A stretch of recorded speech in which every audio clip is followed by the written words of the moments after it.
For delicious, convenient, and versatile meals,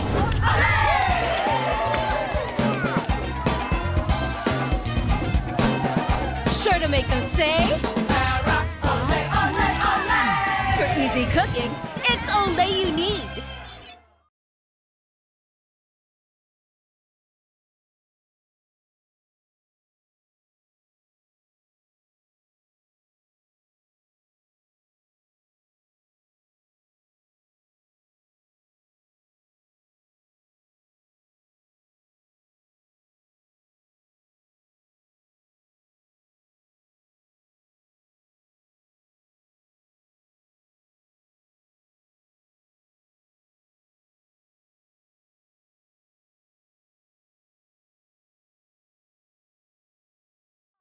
Sabihin mo! Sabihin mo! Energy! Energy! Nako, for sure, ngayon Pangga ay nagluluto ka na. Tama ba ako? For sure na sa mga oras na ito ay namomroblema ka kung anong ihahanda mo sa pananghalian, madali naman magbibibili ng kung ano-ano na ipapakain natin sa ating mga anak, lalo na sa ating buong pamilya. Pero mahirap kasi magluto, tama ba? Nahihirapan tayo mag-isip kung ano yung ihahanda natin kasi baka mamaya nakapag-pritong galunggong na tayo kahapon or what, di ba? Ngayon, para hindi mo problemahin yan, ito mayroon ako isasuggest sa'yo. Meron tayong Clara Olay. Kasi nga, Mare, sabi nga nila, for easy cooking, it's Olay you need. It's Clara Olay. Dahil ang Clara Olay, Mare, very versatile. Biruin mo, Mare, yung pasta sauce na dati ginagamit mo lang sa pasta, pwede mo nang gamitin pati sa kaldereta at kung ano-ano pa. Para makasiguro ka, Mare, syempre, na masarap ang maluluto mo, syempre, Clara Olay ang gamitin mo. Yung mga pasta sauce nila, may mga pasta negra sila, at kung ano-ano pang mga pasta sauce na very versatile. Kagaya ng sinabi ko, very versatile at very affordable ito. Napakadali lang din hanapin dahil available ito sa lahat ng supermarket nationwide. At eto meron akong suggestion sa'yo. Para nang sa ganun malaman mo kung ano pa yung mga lutuin na pwedeng gamitin or gamitan ng Clara Olay pasta sauces at Clara Olay products, pwede ka magtungo sa kanilang mga sa kanilang Facebook page kung saan meron na silang 586 likes or follow or 580k or 580,000 followers. Nandun yung mga yung mga recipe na pwede mong gayahin upang nang sa ganun ay magamit mo ang mga produkto ng Clara Olay. Kaya naman Pangga, for easy cooking, it's Olay you need. It's Clara Olay. Cheers, Miss Gabaglita! With Tita Cora and Kapitana Sisa. Same, pero Pangga, we are number 106.7 Energy FM. Pangga, wag mong sabihing radyo. Sabihin mo. Good morning! And I'm back! Magandang morning sa lahat ng mga nakatutok sa atin all over the country sa pamamagitan ng ating Facebook Live. O nako, habang tumututok ka dyan, gusto ko munang i-feed ang iyong mind tungkol sa iyong kalusugan. Dahil meron tayong MX3 Plus with L-carnitine and CoQ10. Alam mo ba Pangga, itong MX3 Plus with L-carnitine and CoQ10 ay bawat MX3 capsule ay nagtataglay ng alpha-mangosteen, beta-mangosteen, gamma-mangosteen na mga sangkap na nakakatulong para sa na hindi nakakasama sa ating kalusugan at pangangatawan. At kaya naman pala ito plus dahil may dagdag benefit nga ng CoQ10 at L-carnitine. O ito, dagdag kaalaman. Alam mo ba ng coenzyme Q10 ay isang uri ng supplement ayan, na kailangan ng ating katawan lalo na nagkakaedad tayo at tulong na din para sa mas malakas na heart muscle fiber. Ang L-carnitine naman, ito importante. Alam mo, gustong-gusto ko ito. I make sure na lahat ng mga iinumin ko na supplement ay may L-carnitine lalo't nagbabawas ako ng timbang, di ba? Ang L-carnitine naman ay isang uri ng protina na tumutulong para sa maayos na metabolismo o panunaw. Kaya naman Pangga, kung meron kang katanungan, bisitahin lamang ang website ng mx3ph.com o di kaya na may tumawag sa kanilang hotline sa 0918-8888-693. Dahil sa MX3, dito ako believe.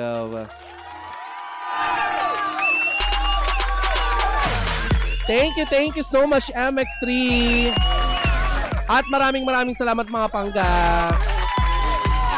Dahil kayo ay patuloy na nakatutok sa 106.7 Energy FM. Again, ito ang programang 20% lang ang chikahan, chismisan, pero 80% ang dogshowhan. Ito ang programang Baklita sa Woo Woo Woo Woo! Nahuli si Darna. Nakakaloka. Pero bago tayo magchikan at magchismisan, mamigay muna tayo ng lucky card for today's video na mamaya naman ay bubunutin ni Kuya Chico sa kanyang programa. Hatid sa atin ng Pangga Bingo Plus Panalo!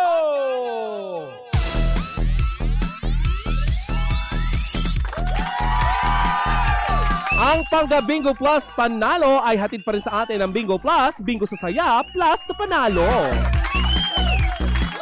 At kagaya ng sinabi ko sa iyo, Pangga, kanina ha, ang ating mapipili sa ruleta na bingo card na lucky card ay siya namang sasabihin mo kay Kuya Chico kung sakaling matanong kanya mamayang hapon sa kanyang programa kung ano yung lumabas na lucky card sa programang The Baklitas. Bing Bing, paikutin mo na yan!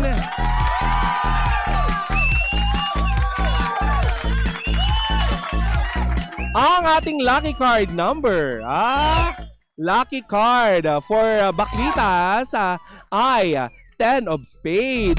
Ang ating lucky card for today's video sa programang Baklitas ay 10 of spade. Muli inuulit ko lamang ha, kung sakaling ikaw ang mapili ni Kuya Chico sa programa niya mamaya at tatanong ka kung ano ang lucky card natin ngayong araw na ito sa programang The Baklitas. Dahil may ruleta doon umiikot, nandun yung mga programa ng, ng Energy FM. Pag napili ang Baklitas, alam mo na, ang sasabing lucky card ay 10 of spade. Muli Pangga ha, i-download nyo na ang Bingo Plus sa inyong App Store at Play Store at pwede rin kayo diyang makapanood. Di ba? Makapanood at makapaglaro. Ayan ang mga latest na palaro ng Bingo Plus, kagaya na lamang ng Pinoy Drop Ball. Diba?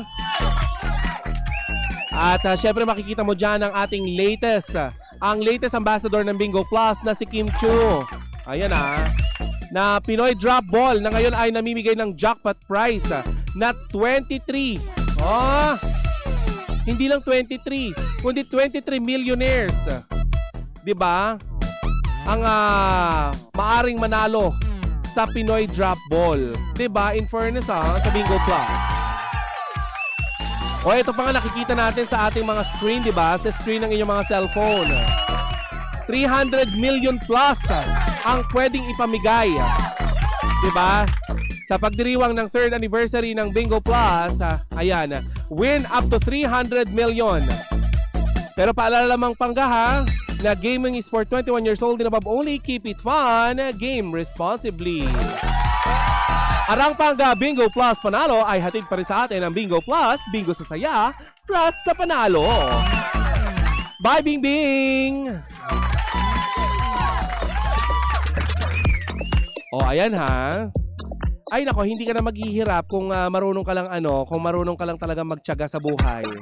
Magtiyaga sa trabaho, 'di ba? Maring pwede kang maglaro-laro, 'di ba? Sa sa mga games ng Bingo Plus, pero 'wag mong iasa ang swerte mo, kailangan mo pa rin magtrabaho, 'di ba?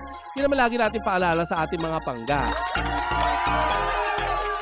Para lumakas ka, syempre mag-MX3 ka. Para may baon ka sa pagpasok mo sa trabaho, magluto ka na lang, huwag ka nang bumili kung saan-saan, di ba? Magluto ka gamit ang Clara Olay. Para malinaw yung mata mo, gumamit ka ng ng salamin galing sa EO. Love your eyes. Tapos, kahit nasa kabilang kanto lang yung yung trabaho mo, sumakay ka sa eroplano ng AirAsia. Di ba? Ay, but anyway, Pangga, ikaw ba ay tagahanga? Tagahanga ka ba nitong si Maris Racal at Anthony Jennings? Eto, makinig ka maigi, ha? Kasi kamakailan lamang ay napapabalita nga na itong si Anthony Jennings at si Maris Racal parang nagplaplastikan lamang. Totoo ba? Oo, napapabaleta nga na itong si Maris Racal at saka si Anthony Jennings ay talaga naman nagplaplastikan lang. Dahil hanggang ngayon daw ay hindi pa rin okay ang former couple at kapamilya love team na sina Maris Racal at Anthony Jennings. Di ba hindi pa naman tapos yung incognito? So love team pa rin sila. Di ba love team sila dyan? Usap-usapan sa apat na sulok ng showbiz na itong si Maris Racal daw ay bad trip pa din kay Anthony Jennings kung saan kasama niya ito sa programang Incognito. Naku. Sabi naman ng mga ibang netizen, bakit nung kanilang press con, 'di ba? Yung naganap diyan sa Taguig, bakit parang okay naman sila? Aba, syempre mare kailangan nilang maging profesional. Alam mo, dalhin nila yung issue nila sa stage, 'di ba? Pinapanood sila ng napakaraming tao tapos papakitaan nila ng attitude. Bayad sila doon, Box. Hindi pwede 'yon. Visit pa rin daw si Maris Racal kay Anthony Jennings at baka habang binabalita nga natin ito, baka visit pa rin. 'Di ba? Sa fan ko ng Incognito nakita nyo, 'di ba? Balita din namin ni Kapitana Sisa dito na finally ay nagpakita na nga yung dalawa pagkatapos ng kontrobersyal na hiwalayan nitong si Anthony Jennings at saka ng kanyang jowa, ex na pala, na si Jam Villanueva, 'di ba? Alam mo, ang nakakaloka lang dito kayo ba ay nanonood ng Incognito? Alam niyo naman yung kinasadlakan ni Anthony Jennings, 'di ba? Yung cheating issue. Kapag pinapanood ko yung Incognito, hindi ko naaalala yung ginawa niya. In fairness, ang galing.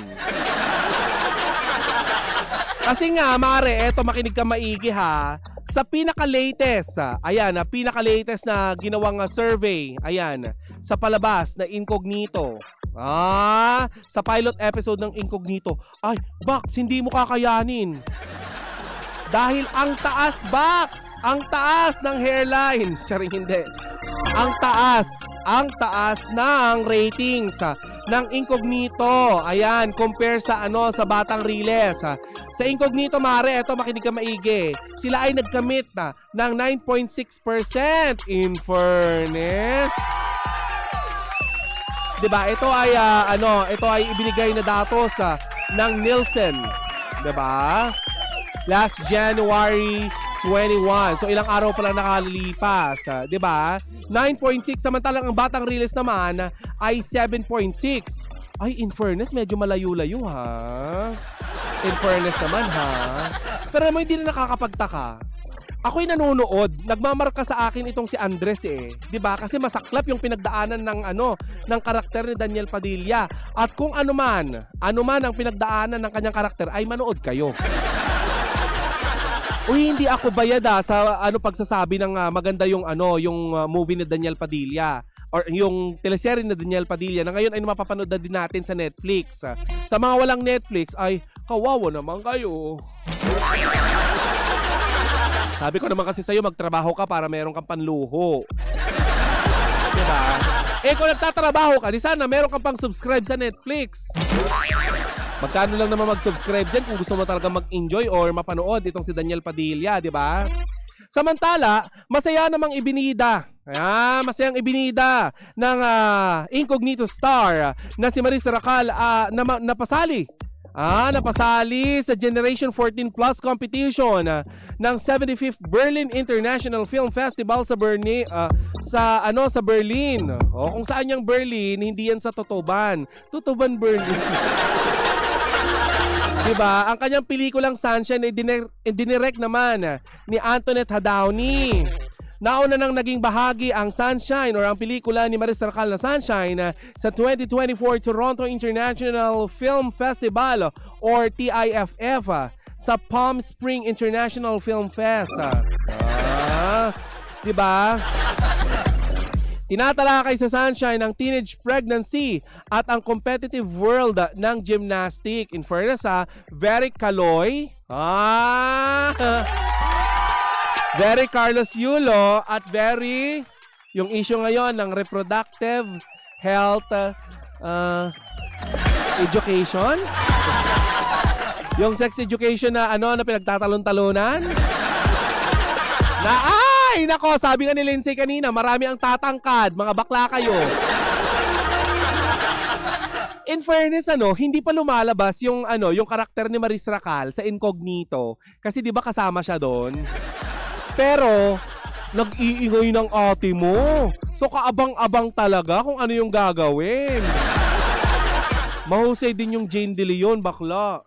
Kung papipiliin ako sa acting niya nung Darna at ito, ay, bakla, mahusay ang Jane De Leon ngayon. At ang sexy ng Jane De Leon, in fairness sa kanya, Alam mo, Jane, napaka-sexy mo talaga. Talagang pinahanga mo ko, pinalakpakan talaga kita sa pag-irap-irap mo. Ang Elijah Canlas, mahusay din. 'Di ba? Anak ko, napaka-huhusay lahat ng artista. Nakalimutan ko ang issue, 'di ba? Yung mga sinasabi niyo napapalitan ng papalitan yung title ng The Cheater. With S, The Cheaters. Kasi nga 'di ba sinasabi niyo cheater lahat ng mga nandoon? Hindi naman lahat. Hindi ko alam kung hindi na ako magtuturo kung sino din yung mga cheaters dahil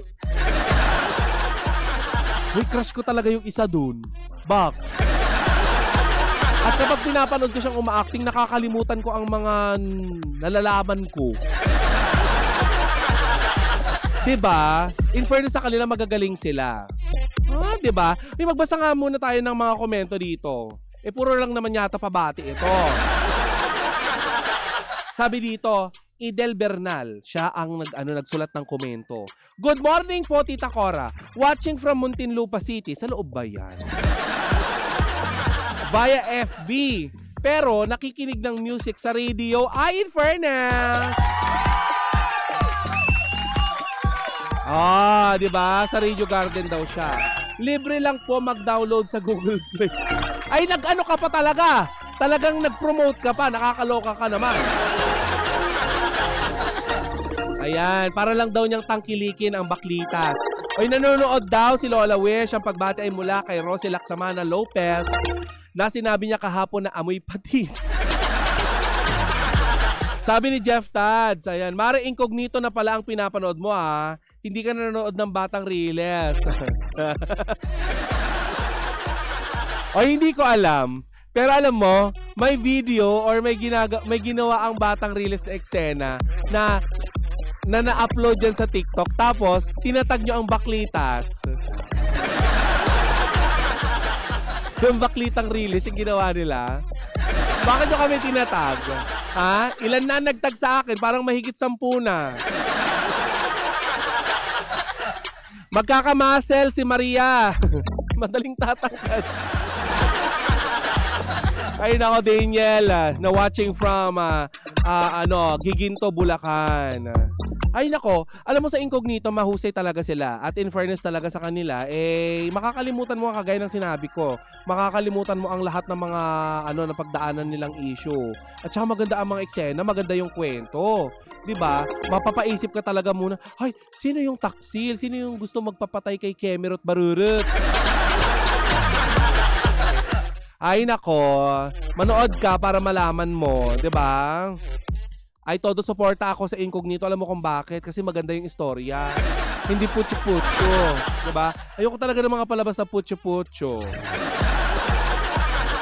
Kasi syempre, gagastusan, ang hirap ng buhay, magsasayang tas putyo-putyo. Wala akong binabanggit na putyo-putyo, pero alam mo sana talaga ay madagdagan pa yung mga palabas kagaya nito. 'Di ba? Huwag niyo naman isipin yung mga issue na pinagdaanan. Mga pinagdaanan ng ng mga artists or star ng naturang programa. 'Di ba, Chang Ami? At Kuya Robert. 'Di ba? Sabi ni Nora, Tita Cora, watching from Hillsboro, Oregon. Oregon. Fun to watch the baklitas. Ahoy! Stateside! Taray! Yung dilata nila, di susi. Saan ngayong Oregon? Diba? Saang ano kayo? Phase 2? Phase 2 or pabahay ba yan? Asan na po si Kapitana Sisa, yung Ariana Grande ng Energy FM? Diba si Ariana Grande, nakapusod? Anong ipupusod ni Sisa? Grabe kung bastusin nyo si Sisa. Nakakaloka kayo. Okay, congratulations again sa Incognito at maraming salamat Pangga sa patuloy yung pagsuporta sa Energy FM lalong-lalo na sa Baklita. Maraming salamat sa pagsama sa akin sa loob ng 1 oras. Tama Pangga, 1 oras na kitang kasama. Pero wag ka mag-alala, mag-iiwan ako ng mga awitin para hindi ka masyadong mabore. Dahil mamaya, makakapiling mo naman nag-iisang chicks ng radyo. Ang hindi masyadong sakitin. Hindi rin siya jet setter.